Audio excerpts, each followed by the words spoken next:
ನಮಸ್ಕಾರ ಸ್ನೇಹಿತರೆ, welcome back to my channel. ಎಲ್ಲರಿಗೂ ಹೊಸ ವರ್ಷದ ಶುಭಾಶಯಗಳು. ರೇಷನ್ ಕಾರ್ಡ್ ಬಗ್ಗೆ ಹೊಸ ವರ್ಷಕ್ಕೆ ಹೊಸ ವಿಷಯಗಳು ನಿಮಗೆ ಸಿಹಿ ಸುದ್ದಿಯನ್ನು ತಿಳಿಸಿಕೊಡ್ತೀನಿ. ಹಾಗಾದರೆ ನನ್ನ ಚಾನಲ್ ಮೊದಲ ಬಾರಿಗೆ ವೀಕ್ಷಿಸುತ್ತಿದ್ದರೆ ಒಂದು ಲೈಕ್, ಒಂದು ಸಬ್ಸ್ಕ್ರೈಬ್ ಮಾಡಿ ಸ್ನೇಹಿತರೆ. ಇವಾಗ ಜನವರಿ 1ಕ್ಕೆ ರೇಷನ್ ಕಾರ್ಡ್ ಬಗ್ಗೆ ಬಂದಿರೋ ಸಿಹಿ ಸುದ್ದಿ ಏನೆಂದು ನೋಡೋಣ ಬನ್ನಿ. ನಿಮಗೆಲ್ಲ ಗೊತ್ತಿರೋ ಹಾಗೆ ಕಳೆದ 4 ತಿಂಗಳಿಂದ ರೇಷನ್ ಕಾರ್ಡ್ ರದ್ದು ಮಾಡಿದ್ದರು.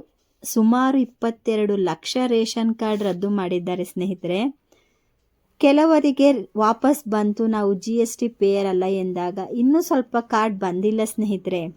ನಿಮ್ಮ ಕಾರ್ಡ್ ಏನಾದರೂ GST ಹೆಸರಲ್ಲಿ ರದ್ದು ಮಾಡಿದ್ದರೆ ನಿಮ್ಮ ಆಹಾರ ಇಲಾಖೆಗೆ ಹೋಗಿ ration card, Aadhaar card, PAN card ತಗೊಂಡು ಹೋಗಿ ಸ್ನೇಹಿತರೆ.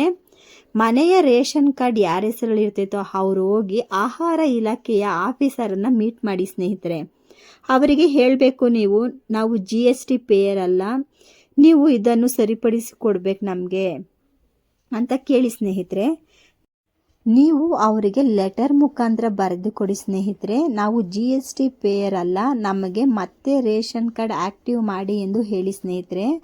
ಸರ್ಕಾರದವರು ಹೇಳಿದ ಹಾಗೆ 1 ವಾರದಲ್ಲಿ ನಿಮ್ಮ ರೇಷನ್ ಕಾರ್ಡ್ ಆಕ್ಟಿವ್ ಮಾಡ್ತೀರಿ, ಇಲ್ಲವೆಂದರೆ 1 ತಿಂಗಳೊಳಗೆ ಆಗುತ್ತೆ ಅಂತ ಹೇಳಿದ್ದಾರೆ ಸ್ನೇಹಿತರೆ.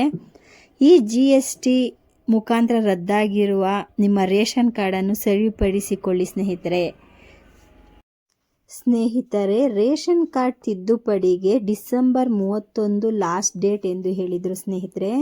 ಇವಾಗ ಜನವರಿ 31ರವರೆಗೂ ನಿಮ್ಮ ರೇಷನ್ ಕಾರ್ಡ್ ತಿದ್ದುಪಡಿ ಮಾಡಿಸಿಕೊಳ್ಳಬಹುದು ಸ್ನೇಹಿತರೆ. ಈ ವಿಡಿಯೋ ನೋಡಿದ ಪ್ರತಿಯೊಬ್ಬರಿಗೂ ನಮಸ್ಕಾರಗಳು ಸ್ನೇಹಿತರೆ.